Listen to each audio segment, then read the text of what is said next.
Bagaimana jika oknum polisi yang sedang melaksanakan razia ilegal malah bertemu dengan seorang anggota TNI cantik? Mari kita simak ceritanya. Jangan lupa like dan subscribe ya. Angin sore menyapu rambut pendek Letda Anjani saat ia memacu motor sport. Hitamnya melintasi jalanan sepi pinggiran kota. Meski sedang cuti dinas, ia tetap tampil disiplin. Kaos hijau polos membalut tubuh atletisnya, dipadukan dengan celana jeans gelap dan sepatu boots hitam. Kacamata hitam menutupi matanya yang tajam, namun tak bisa menyembunyikan aura militernya yang kuat. Tak ada lambang pangkat di tubuhnya, tak ada senjata di pinggangnya. Ia hanya tampak seperti wanita biasa yang sedang menikmati waktu senggang. Tapi di balik kesan santainya, pikirannya tak pernah sepenuhnya lepas dari kewaspadaan. Ia baru saja menyelesaikan operasi penyusupan di wilayah konflik perbatasan dan kini mendapat waktu rehat sejenak. Jalanan yang lengang, sinar mentari yang mulai turun, dan suara mesin motornya yang menderu memberi sensasi kebebasan yang sudah lama tak ia rasakan. Tapi ia tahu, dunia tak pernah benar-benar aman, bahkan saat sedang cuti. Jalanan yang biasanya sepi itu kini tampak tidak biasa. Dari kejauhan, Anjani melihat sejumlah kendaraan berhenti, membentuk antrean tak biasa di sisi jalan. Sorotan lampu darurat dari sebuah mobil polisi memantul di helm pengendara. Ia juga melihat beberapa pria berseragam polisi berdiri di tengah jalan, memeriksa satu persatu kendaraan yang lewat. Namun ada yang mengganggu di matanya. Tak tampak papan razia resmi yang biasanya dipasang jauh sebelum lokasi pemeriksaan. Tak ada mobil patwal atau bentuk koordinasi yang mengesankan operasi resmi gabungan seperti yang biasa ia lihat saat bertugas. Beberapa pengendara terlihat gelisah dan resah setelah berbicara dengan petugas.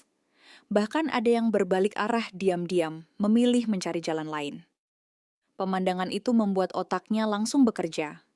Ada sesuatu yang tidak beres di sini, pikirnya. Ia menurunkan kecepatan motornya perlahan, mengamati dengan cermat dari balik visor helmnya. Anjani menurunkan gas dan mulai melambatkan motornya, membiarkan jaraknya mendekat ke titik pemeriksaan yang mencurigakan itu.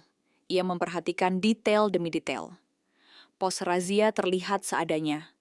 Hanya menggunakan tenda kecil lusuh dan meja lipat yang dijaga dua polisi berpakaian lengkap, namun tanpa identitas nama yang jelas. Tak ada papan informasi resmi, tak ada petugas dishub atau perwakilan instansi lain yang biasanya ikut serta dalam razia seperti ini. Ia bahkan tidak melihat kamera pengawas atau dokumentasi yang biasa digunakan untuk merekam proses pemeriksaan. Semua terlihat seperti razia darurat yang dibuat tanpa prosedur resmi. Naluri militer Anjani langsung aktif. Ia sudah berkali-kali menangani operasi intelijen yang menyamar dan ia tahu betul ciri khas tindakan ilegal. Ini bukan operasi yang sah, pikirnya. Tangannya menggenggam stang motor lebih erat dan detak jantungnya mulai naik perlahan. Ia tak pernah menyukai situasi seperti ini, abu-abu, licik, dan syarat jebakan. Seorang polisi berbadan besar berjalan menghampirinya, seolah sudah menargetnya dari awal. Postur tubuhnya tampak santai, namun sorot matanya penuh niat buruk. Ia tersenyum sinis sambil menjulurkan tangan ke depan, memberi isyarat agar Anjani berhenti. "Sini dulu, Mbak, pemeriksaan sebentar aja," ucapnya. Suaranya berat dan terdengar seperti terlalu sering merokok. Anjani menghentikan motor dan membuka kaca helmnya sedikit, cukup untuk melihat dengan jelas siapa yang berbicara. Tatapan pria itu menyapu tubuh Anjani dari atas hingga bawah, tak berusaha menyembunyikan pandangan melecehkannya.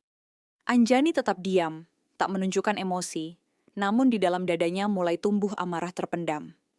Polisi itu berdiri terlalu dekat, nyaris menyentuh motornya. Sikapnya seperti preman jalanan, bukan aparat penegak hukum. "Sendirian aja, Mbak? Nggak takut sore-sore gini?" Tanyanya lagi, kali ini dengan nada menggoda yang menjijikan di telinga Anjani. "Wah, Mbak cantik dari mana nih?" Lanjut si polisi, masih menatap wajah Anjani dengan tatapan merendahkan. Ia bersandar santai di motor Anjani, bahkan mulai mengetuk-ngetuk tangki motornya dengan kuku jemarinya. "STNK dan SIM-nya ya, biar saya bantu cek dulu.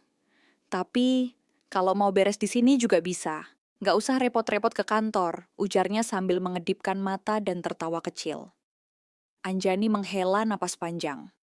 Nada suara pria itu penuh kepalsuan, khas oknum yang sudah terbiasa bermain di area gelap hukum. Ia tahu betul maksud beres di tempat itu bukan prosedur hukum, tapi uang damai. Anjani menatap pria itu lurus tanpa senyum. Dalam pikirannya, ia sudah menimbang kemungkinan tindakan yang harus ia ambil. Namun ia masih memilih untuk tidak langsung menyerang. Belum. Ia ingin tahu seberapa jauh pria ini akan mencoba bermain.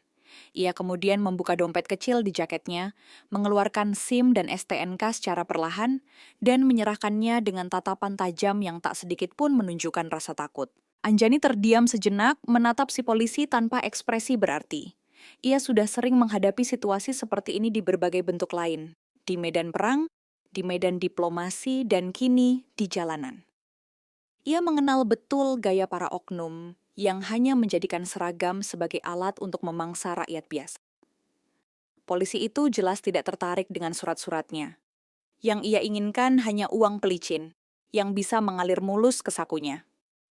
Tapi Anjani bukan perempuan sembarangan. Meski terlihat tenang di luar, pikirannya sudah menyusun beberapa skenario. Ia memilih memainkan permainan ini sedikit lebih lama, bukan karena takut, tapi karena ingin tahu seberapa dalam kebusukan pria ini. Perlahan, ia mengeluarkan SIM dan STNK dari saku kecil di balik jaket ridingnya. Ia menyerahkannya dengan gerakan tenang, nyaris malas. Namun sorot matanya tetap tajam, seakan mengukur reaksi dari lawan bicara di depannya. Reaksi dari seseorang yang tidak tahu bahwa ia sedang berdiri di ujung tanduk. Polisi itu menerima SIM dan STNK Anjani, sambil tetap memamerkan senyum genitnya. Ia membaca sekilas data di kartu itu dan mengangkat alis. Letnan 2 Anjani ya? Wah, pangkatnya keren juga. Katanya dengan nada meremehkan, seperti tidak menganggap serius identitas tersebut. Ia menyelipkan kartu-kartu itu ke dalam map lusuh yang dibawanya, lalu melirik Anjani. Tapi ini kayaknya ada yang ganjil. SIM-nya kayaknya perlu dicek ulang. Nggak tahu kenapa, insting saya bilang ini perlu diverifikasi lebih lanjut. Kalau enggak, bisa ribet loh urusannya, lanjutnya, sambil mengedipkan mata seolah menjual solusi cepat. Anjani tetap diam, bibirnya mengatup rapat, namun tatapannya menusuk. Ia tahu taktik murahan seperti ini digunakan untuk menekan psikologis pengendara. Ancaman halus dibungkus dengan senyum dan nada menggoda. Tapi polisi ini salah pilih korban. Ia tak tahu, sedang bermain api dengan seorang prajurit aktif yang terlatih menghadapi tekanan yang jauh lebih besar daripada ini. Sambil tetap tenang, Anjani melirik sekeliling. Ia tidak boleh gegabah. Situasi harus dipastikan aman sebelum melakukan tindakan apapun. 2 polisi lain yang tadi ia lihat masih sibuk menghentikan kendaraan lain dan menakut-nakuti para pengendara. Salah satu dari mereka bahkan terlihat menerima sesuatu dari seorang pengemudi, lalu membiarkannya lewat begitu saja. Itu memperkuat dugaan Anjani. Razia ini murni ilegal, hanya kedok untuk merampas uang dari warga sipil yang tak berdaya. Ia bisa saja langsung mengungkap identitasnya, tapi ia tahu, kadang yang paling efektif adalah membiarkan lawan membuka topengnya sendiri. Taktik ini juga akan memberi bukti konkret untuk tindakan hukum lanjutan. Ia memperhatikan posisi tiap orang, menghitung jarak, menyusun strategi dalam kepalanya. Jarak antara ketiganya cukup berjauhan, dan perhatian mereka tidak fokus. Kondisi ini bisa dimanfaatkan. Ia hanya perlu menunggu satu pelanggaran lagi dari pria di depannya untuk membuat langkah berikutnya sah secara moral dan hukum. Polisi di hadapannya semakin percaya diri. Ia menyangka Anjani takut atau ragu, seperti korban-korban sebelumnya. "Gimana, Mbak?" Katanya sambil mencondongkan tubuh, suaranya lebih rendah dan nada ancamannya mulai terasa. "Kalau nggak mau ribet, mending kita beresin aja di sini. Cepat dan aman. Tapi kalau Mbak tetap keras kepala, ya terpaksa saya bawa ke kantor buat pemeriksaan. Bisa lama loh." Tangannya terangkat perlahan, dan sebelum Anjani sempat menahan, ia sudah mencoba menyentuh bahunya. Momen itu menjadi pemicu. Anjani bukan hanya merasa dilecehkan, tapi juga diinjak harga dirinya sebagai warga negara dan sebagai prajurit. Semua batas sudah dilanggar. Tindakan itu menjadi sinyal bahwa oknum ini memang tidak layak dibiarkan. Wajah Anjani tetap dingin, namun dalam dadanya kemarahan mulai menyala. Ia bersiap, tak perlu senjata. Ia cukup mengandalkan latihan dan insting bertahan yang sudah terasah bertahun-tahun. Gerakannya secepat kilat. Sebelum polisi itu benar-benar menyentuhnya, Anjani sudah mencengkeram pergelangan tangannya dengan kuat. Dalam satu tarikan keras dan presisi, ia memelintir tangan polisi itu ke belakang punggung pria itu sendiri. Terdengar suara sendi yang bergeser, membuat polisi itu menjerit pelan, tak siap dengan rasa sakit mendadak itu. Tubuhnya dibungkukkan paksa ke kap motor, tak berdaya. "Jangan coba-coba sentuh saya kalau kamu masih mau pakai tanganmu," ucap Anjani dengan nada dingin. Suaranya tak meninggi, tapi tegas dan penuh ancaman. Mata polisi itu melebar. Kini mulai sadar bahwa wanita yang berdiri di hadapannya bukan perempuan biasa. Tapi sudah terlambat. Sekelilingnya mulai melirik, warga memperhatikan, dan dua rekan polisi yang tadi santai kini tampak panik. Anjani menatap mereka bergantian dengan sorot mata tajam. "Langkah berikutnya terserah kalian," ucapnya. Kites. Astaga, ucapnya dalam hati. Ia sudah membuka pintu konfrontasi, dan kini ia siap menghadapinya sampai akhir. Polisi itu menjerit tertahan, suaranya melengking di antara deru kendaraan yang melintas perlahan. "Sakit! Kamu nggak tahu saya ini siapa ya?" Teriaknya penuh rasa sakit sekaligus marah karena harga dirinya diinjak. Tapi Anjani tidak gentar.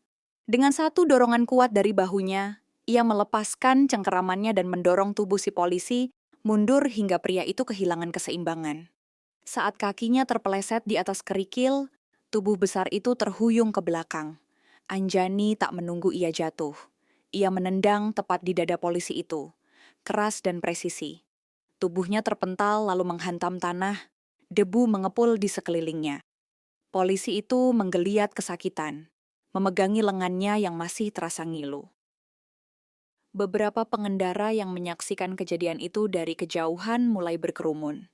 Sebagian mengangkat ponsel, merekam, atau hanya berdiri membeku karena tak percaya ada perempuan sendirian yang mampu menjatuhkan seorang polisi seperti menebas batang pisang. Dua polisi lain yang sejak tadi berjaga di sisi jalan tersentak melihat rekan mereka dihajar begitu cepat.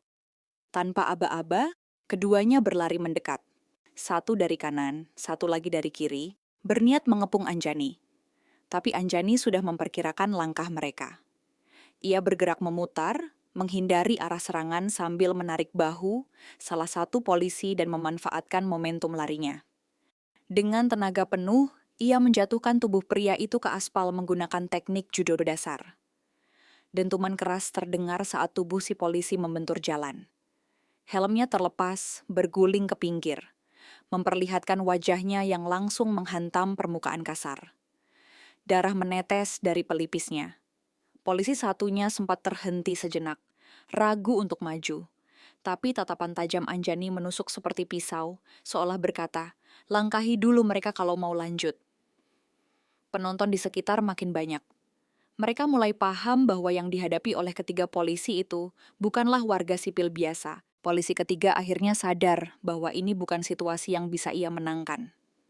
Wajahnya pucat, langkahnya ragu, lalu ia mengambil keputusan panik, kabur. Ia berbalik arah dan lari menyusuri bahu jalan, melewati kendaraan-kendaraan yang masih tertahan akibat razia. Namun Anjani bergerak cepat. Ia mencopot helmnya dan melemparkannya ke arah kaki polisi itu dengan akurasi tajam. Helm itu menghantam betis pria itu dengan keras, membuatnya tersandung dan terguling. Belum sempat ia bangkit, Anjani sudah berada di atasnya. Ia menjatuhkan lututnya ke punggung pria itu, lalu mengunci kedua tangan pria itu ke belakang dengan teknik pengamanan militer yang biasa digunakan saat menangkap target hidup. "Diam, gerak sedikit lagi, kupatahkan," ucap Anjani tegas di telinganya. Pria itu hanya menggeram kesakitan, mencoba memberontak, tapi tenaga dan teknik Anjani jauh di atasnya. Semua penonton kini benar-benar terdiam, bahkan beberapa mulai bertepuk tangan perlahan, seolah menyadari bahwa keadilan sedang mereka saksikan langsung di jalanan. Tiba-tiba, suara sirine terdengar memecah ketegangan. Bukan sirine polisi biasa, tapi nada panjang dan berat khas kendaraan militer. dari arah utara, sebuah SUV hitam berplat nomor dinas TNI melaju cepat, rodanya menyentuh aspal dengan kecepatan tinggi. Mobil itu berhenti dengan rem mendecit tepat di lokasi kejadian. Pintu terbuka, dan 4 pria berseragam loreng hitam keluar dengan cepat dan teratur. Wajah-wajah mereka tertutup kacamata hitam, tangan mereka membawa senjata laras panjang yang diarahkan dengan siaga ke arah para polisi yang tergeletak di tanah. Suasana langsung berubah mencekam. Beberapa warga mundur menjauh, namun tetap mengamati dengan rasa ingin tahu yang membuncah. Salah satu dari mereka, berpangkat mayor, melangkah lebih maju dan menatap Anjani, lalu mengangguk ringan. Tidak ada kata-kata panjang. Semuanya sudah jelas. Mereka tahu siapa musuhnya. Dan mereka datang bukan untuk diskusi, melainkan eksekusi penangkapan. Pasukan khusus itu bergerak cepat dan efisien. Mereka memborgol ketiga polisi tanpa perlawanan, mengabaikan jeritan atau protes dari salah satunya yang masih mencoba membela diri. Kami cuma razia biasa, kami, teriaknya, namun segera dibungkam oleh salah satu prajurit dengan penekanan di bahunya. Anjani berdiri di sisi, tak perlu lagi ikut campur. Ia sudah menuntaskan bagiannya. Mobil dinas militer itu dibuka dari belakang, dan satu persatu oknum polisi yang telah dilumpuhkan dimasukkan ke dalamnya. Wajah mereka pucat, beberapa gemetar, sadar bahwa masa depan mereka telah berubah selamanya. Salah satu dari prajurit pasukan khusus mengangkat map lusuh yang tadi dibawa oknum, lalu mengangguk pada Anjani. "Bukti pungli, akan kami lampirkan di laporan," katanya singkat. Tanpa banyak bicara, mereka menutup pintu SUV dan bersiap meninggalkan lokasi. Suasana hening seolah semua yang melihat masih mencerna bahwa keadilan baru saja ditegakkan oleh seorang perempuan yang tak mengenal kata mundur. Sorak-sorai kecil mulai terdengar dari beberapa warga yang sejak awal menyaksikan kejadian itu. Mereka yang sempat merekam momen saat Anjani melumpuhkan ketiga polisi ilegal itu, kini mengangkat ponsel lebih tinggi, merekam dengan ekspresi bangga dan lega. Ada yang tersenyum, ada pula yang mengangguk pelan, menyadari bahwa mereka nyaris menjadi korban pemalakan yang terselubung dalam razia palsu. Beberapa pengendara yang sebelumnya ragu kini mulai turun dari motornya, mendekat dan saling bertukar cerita tentang pengalaman serupa di tempat lain. Suasana berubah drastis, dari mencekam menjadi hangat. Sebagian warga mulai mengunggah video ke media sosial, memberi keterangan. Akhirnya ada yang berani lawan razia palsu. Salah satu pria parubaya mendekati Anjani dan berkata lirih, "Terima kasih, Bu. Kalau bukan Ibu, mungkin kami cuma bisa diam dan bayar." Anjani hanya menatapnya dan tersenyum singkat. Dalam hatinya, ia tahu, ini lebih dari sekadar menangkap oknum. Ini tentang membangkitkan keberanian rakyat. Komandan pasukan khusus berjalan menghampiri Anjani dengan langkah mantap. Dengan seragam loreng lengkap dan pistol di pinggang, ia memberi hormat dengan sikap hormat militer penuh. "Laporan kami terima, Letda. Ketiga oknum ini memang sudah masuk daftar pengawasan sejak 2 bulan lalu.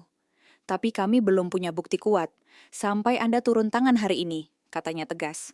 Anjani membalas hormat itu sambil menatap mata komandannya, tak banyak bicara. Ia bukan tipe prajurit yang suka mendapat pujian berlebihan, terlebih untuk tugas yang menurutnya sudah seharusnya dilakukan. Komandan itu melirik ke arah warga yang masih berkumpul. "Tindakan Ibu menyelamatkan banyak orang. Kami akan bawa ini ke meja hukum. Terima kasih atas intervensi langsungnya," tambahnya sebelum kembali ke mobilnya. Di dunia militer, tindakan cepat dan presisi seperti ini bukan sekadar keberanian, itu adalah standar. Namun di mata rakyat sipil, hari itu Letda Anjani tampil seperti pahlawan jalanan. Anjani hanya mengangguk tanpa berkata apa-apa. Tubuhnya tetap tegap, namun napasnya masih berat. Adrenalin yang tadi melonjak kini mulai menurun, digantikan rasa tenang yang perlahan menyelinap masuk. Matanya masih waspada menatap sekeliling, memastikan tidak ada ancaman lanjutan, meski situasi sudah diambil alih pasukan khusus. Di balik ketegasan dan kekuatan yang ia tampilkan, ada sedikit kelelahan, bukan fisik tapi emosi. Ia tidak membenci institusi kepolisian, tapi ia benci pengkhianat berseragam yang mencemari kepercayaan publik.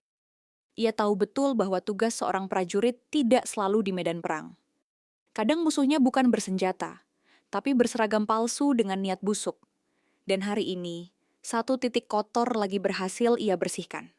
Ia menarik napas panjang, mengatur emosinya agar tetap stabil. Tidak ada selebrasi, tidak tahu ada tepuk tangan untuk dirinya. Tapi jauh di lubuk hati, Anjani tahu ia telah menjalankan sumpahnya sebagai seorang abdi negara. Sebelum kembali melanjutkan perjalanannya, Anjani sempat menghampiri beberapa warga yang masih berkumpul. Dengan nada tenang namun penuh ketegasan, ia berbicara. Kalau kalian menemukan razia tanpa papan resmi, tanpa surat tugas, jangan takut bertanya. Kalau bisa, laporkan. Kalian punya hak sebagai warga negara untuk tahu siapa yang menghentikan kalian di jalan. Para warga mengangguk, sebagian bahkan mulai mengajukan pertanyaan. Ia menyarankan agar mereka selalu memastikan ada dokumen resmi yang ditunjukkan petugas, dan jika perlu, merekam prosesnya untuk keamanan. Salah satu ibu rumah tangga mengangkat tangan bertanya, "Kami takut, Bu. Kadang kalau kami protes, justru kami yang dipersulit." Anjani menatapnya lembut namun mantap. Ketakutan kalian adalah senjata mereka. Lawan dengan kebenaran dan keberanian. Negara ini milik kita semua, jawabnya. Suasana hening sejenak, lalu terdengar gumaman setuju dari para warga. Pesan Anjani menancap dalam seperti api kecil yang menyalakan kembali nyali yang lama padam. Dengan tenang, Anjani kembali mengenakan helmnya, lalu menaiki motor sport hitam miliknya. Ia menyalakan mesin, dan suara menderu kembali memenuhi udara sore yang mulai meredup. Tanpa menoleh ke belakang, ia menarik gas perlahan, membelah jalanan yang kini terasa lebih bersih, lebih ringan. Warga masih menatap kepergiannya, seolah tak percaya bahwa perempuan yang tadi mereka saksikan mengalahkan 3 polisi korup itu, kini kembali menjadi pengendara biasa. Tapi bagi Anjani, ini bukan akhir. Ini hanya satu bagian dari rangkaian panjang pertempuran. Meski statusnya sedang cuti, pikirannya tidak pernah benar-benar bebas. Setiap ketidakadilan yang ia temui akan selalu menjadi medan perang baru. Ia tahu, tugas sebagai prajurit bukan hanya soal komando dari atasan, tapi juga soal panggilan nurani. Dan selama masih ada penindasan, selama masih ada yang menyalahgunakan kekuasaan, Letda Anjani akan selalu siap turun tangan. Karena bagi dirinya, membela yang benar adalah tugas seumur hidup.